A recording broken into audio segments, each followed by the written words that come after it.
સુરતમાં પરીક્ષામાં વિદ્યાર્થિનીની તપાસ મામલે વીએનએસયુજીના કુલપતિએ ખુલાસો કર્યો છે। કુલપતિએ જણાવ્યું હતું કે આવી કોઈ ઘટના બની નથી અને વાત આખી ઉપજાવી નાખવામાં આવી છે।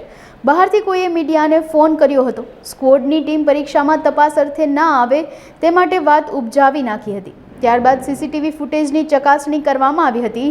આવી કોઈ ઘટના બની જ નથી। વિદ્યાર્થીએ વાત ઉપજાવી નાખી હશે તેના વિરુદ્ધમાં પગલાં લેવાશે। સમગ્ર મામલે તપાસ હજુ ચાલી રહી છે તેવું કુલપતિએ જણાવ્યું હતું।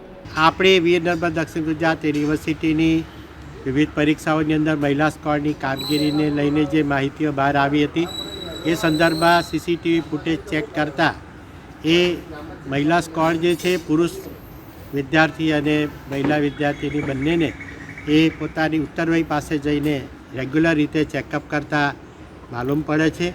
તે સમય દરમિયાન વર્ગખંડ સુપરવાઇઝર પણ સંપૂર્ણ સમય માટે હાજર હતા।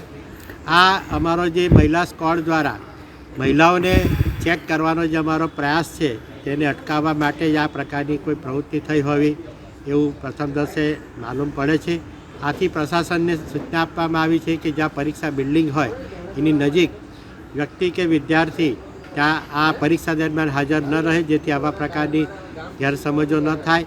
અને આ ઉપરાંત અમે અમારી મહિલા સ્ક્વોડ જે છે એને જરૂરી માર્ગદર્શન આપીને એની સંખ્યા પણ અમે ડબલ કરવા જઈ રહ્યા છીએ।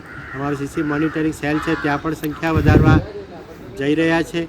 અને આની અંદર જો કંઈ તથ્ય માલુમ પડશે તો અમારી યુનિવર્સિટી પરીક્ષાને આ દોડવાનો એક ચોક્કસ કોઈ પ્રયાસ થતો હોય તો એ કોઈપણ સંજોગોમાં ચલાવી નહીં લેવાય। માટે એની જરૂર પડે એની સામે પોલીસ કાર્યવાહી પણ કરવામાં આવશે।